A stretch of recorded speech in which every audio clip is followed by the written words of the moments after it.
folks. Welcome to another edition of a virtual tasting from a distance here at Henry & Son with myself, Jill Mott. I wanted to talk about a producer that I've loved for, it's got to be around 7+ years. I came here to Minneapolis and started a wine bar that had a more natural spin onto the list, and the wines wouldn't be complete without Cho-tar.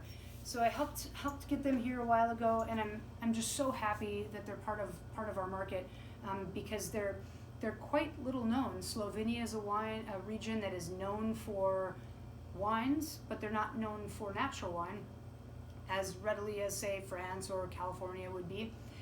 But these guys, Čotar, they've been making wine in the farthest west region that there is in Slovenia, called Kras. And Kras is literally like a 2-mile bike ride or walk from the border of eastern Italy, right around Trieste. So we're on the Gulf of Trieste. And the Čotars were restaurant people, just like last time I talked about Jolie Lade and Scott Schultz. The Čotars were restaurant people before they were ever wine people. And it's awesome that their wines took off so much. They had such a growing popularity that the family decided to go and dive deep and start making natural wines. So they have about 10, give or take 10 hectares of estate fruits. They focus on the white grapes mainly, Malvasia and Vitovska. They do have a couple other things, but those are the wines, the grapes that we carry here, and I just love them dearly, and you'll find out why. And a red grape called Teran. And what I think makes them so special is they're, of course, doing a native ferment, no temperature control. They're aging and fermenting all in old wood. There's no oak here, there's no concrete here, there's no stainless steel, and if so, it's only to hold tanks before they bottle. They're doing completely unsulfured winemaking, and they are holding back wines for years before they release. So the youngest wine we have on offer today is from 2016, and it's a sparkling white wine that's made just like champagne from Slovenia. Crazy. So I'll get right to it, talking about the wines. So these grapes, all the grapes, are grown on limestone soils, which I think could be one of their keys to why the wines remain so bright after spending so much time in the cellar. They're harvesting at the right time for sure, but any of you that have had champagne, sherry, you've had Chablis, wines from southern England, they're crazy, bright and acidic and beautiful because they're grown on soils that have a high lime content. And here, these were ancient seabeds. So you've got these calcareous old fossilized shells as a very deep subsoil, and the topsoil is also limestone, but with some very iron rich. So that adds almost like this 4-dimensional complexity that I can't explain, but I think it really comes through on the finish, which is really interesting for these wines. I'll start by talking about the Belo Penice. So this is their white wine. Belo means white in Slovenian, and this is their 2016 sparkling wine. About 4 to 10 days on the skins, and so we have an orange wine here. And I guess I should rewind to talk about orange wine in Slovenia, because we know the Republic of Georgia has pretty much perfected orange wine, and thankfully now we have it available all over the United States. But in the interim, who made that cool? People in northeastern Italy made that cool. They took a lot of inspiration from what the Georgians were doing, and so did the Western Slovenians. So we have people like the Čotars to thank for us having orange wine here and having it be commercially available for people gaining an interest for making it in Spain, in Mexico, in California, etc. So thanks to people like the Čotars for that.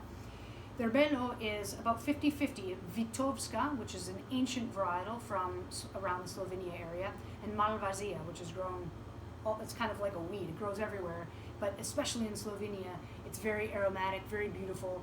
And here they're creating the second fermentation in bottle by adding very late harvested, almost raisin juice.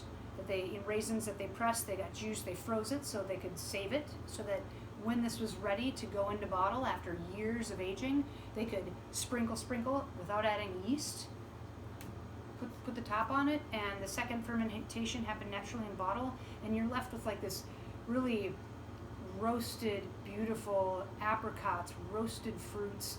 There's some even notes of like sun-dried tomatoes, very earthy, cardoons, sunflower seeds. It's a gorgeous sparkling wine, and for people that love champagnes, this is a champagne-like wine made in the same method, but instead of being $100, it's $40, and frankly, a lot more interesting. So, no sulfur added. Next, I'll talk about their Vitovska, 100%, so a white grape varietal that, like I said, is grown in Slovenia. Here, what's awesome about this is their most recent release of their wines is going to be, of their still wines, is 5-ish, 6-ish years old. Here we have their 2011. So it's been aged in old French oak for about 4 to 5 years, still just like this, about 4 to 10 days of skin contact, but 4 to 5 years in old oak. They're just making this wine gain in complexity over time, and you're left with all of these notions of, like, if you love old school wines of white wines of Spain, like Lopeteria, or red wines from Ribera del Duero, they have old notes of like oak, majoram, thyme, compound butters, and as well as like roasted pears and pear skin, Asian pears. You'll love this Vitovska. It's great with things on the barbecue. It's a white wine that you could drink like a red wine. It's got all the tannins, the complexity, the body of certain medium-bodied red wines as well. Last but not least, the Radice Penice. I'm sure my Slovenian is not up to par, but go with me. This is a 2013 Teron. So Teron is the same grape as Refosco, they say. Refosco being native to northern Italy. So their Teron, they're making the same way basically as they're making the white wine. They're taking raisins, they're pressing them, so you're left with like really sweet grape juice. So then in order to create the second fermentation in bottle, a la champagne, you're adding just this really sweet must. You're not having to add any yeast, you're not having to add any added sugar. And after years in the bottle, you're left with this beautiful, incredibly intense, it's one of the lengthiest finishes I've ever had on a sparkling wine, red wine from Western Slovenia. And I'm just going to say it. If you were to take a Napa Valley cab that's got restraint and is elegant and put it in the sack with a Lambrusco, here you have it. But with even more refined bubbles and a finish that never quits. So thanks to the Chotars for bringing us some natural wine from an area that is not really well known in Minneapolis and St. Paul, and not highly consumed, but here we have it. And orange wines, sparkling red abound, just delicious sippers.